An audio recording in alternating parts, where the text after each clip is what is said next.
Hello everyone, আমি মৌসুমি আবারও চলে এসেছি একটা নতুন ব্লগ ভিডিও নিয়ে।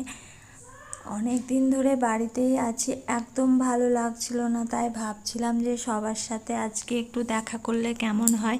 তাই একটু বেরিয়ে পড়েছিলাম পার্লারে যাওয়ার জন্য। আর ওদিকে সাথীকেও ফোন করেছিলাম যে তুমি কি আসবে, তা দেখো আমরা ঠিকঠাক একদম একই টাইমে পৌঁছে গেছি। আমি এখানে এসেছি আর তখনই দেখছি সাথীও নামলো, এই যে সিঁড়ির উপর দিয়ে উঠে যাচ্ছে। তা সকলের সাথে দেখা হলে মনটাও ভালো থাকে, আর একা একা বাড়িতে থাকতে না ভালো লাগে না, মাঝে মাঝে একটু বেড়াতেও ইচ্ছা করে। তা আজকে এসে সোজা চলে এসেছি মৌয়ের ছাদ বাগানে। মানে মৌয়ের ছাদ বাগানটা এতটা সুন্দর, তা কি বলবো, দেখে তো মন শান্তি হয়ে গেল।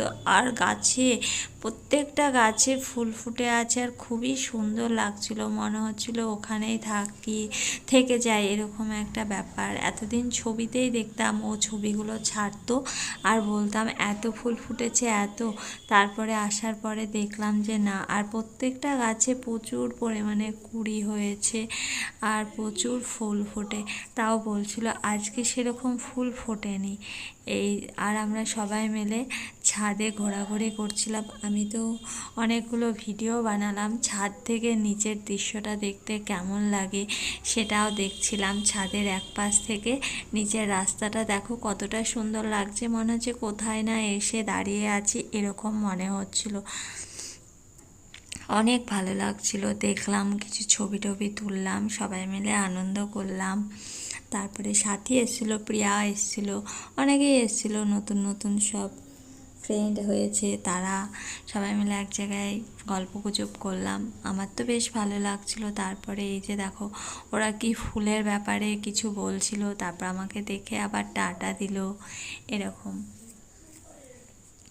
অনেকক্ষণ হলো ছাদে আছি, ভাবছি একটু নিচে যাব এবার। সেই রকমভাবে নিচে চলে এসেছি। নিচে এসে ওদের যে ব্যালকনিটা আছে সেখানেও প্রচুর ফুল গাছ লাগানো আছে। এই যে বারান্দাটায় দেখো কত ফুল গাছ, সব কিছুই দেখলাম। দেখার পরে পার্লারে চলে গেছিলাম, পার্লারে গিয়ে একটু বসলাম, আরও সবার সাথে গল্প গুজব করতে করতেই কখন যে সন্ধ্যা হয়ে গেছে বুঝতেই পারিনি। সন্ধ্যায় আবার কাকিমা টিফিন দিল, সিঙ্গারা খাচ্ছিলাম, বাইরে বসে খাচ্ছিলাম, ফ্যান চলছিল, বেশ ভালো লাগছিলো। এই যে সাথী দেখো তোমাদের সকলকে আবার খাওয়াচ্ছে, দেখাচ্ছে, কত আনন্দ। আজকের বিকালটা কতটা আনন্দ ফুর্তিতে কেটে গেল কি বলবো। বাড়িতে গেলে সেই একই বোরিং বোরিং ফিল হয়, মাঝে মাঝে আসতেও ইচ্ছা করে। তা অনেকটা টাইম হয়ে গেল, এখন চলে এসেছে বাড়ি যাওয়ার পালা। ওই যে সাথেও চলে গেল আর আমিও চলে যাব, বাড়িতে যেতে হবে, অনেকটাই রাত হয়ে গেছে, 7:30 পৌনে 8টা বেজে গেছে। তা আমিও সেই মতো বাড়িতে চলে এসেছিলাম। বাড়িতে এসে এখন ফ্রেশ ট্রেশ হবো, রাতে রান্নাবান্না করব। তা আজকের ভিডিওটা যদি তোমাদের ভালো লেগে থাকে লাইক কমেন্ট শেয়ার করে দিও। আজকের জন্য tata, bye bye, good night, আবার দেখা হবে অন্য কোনো ভিডিও।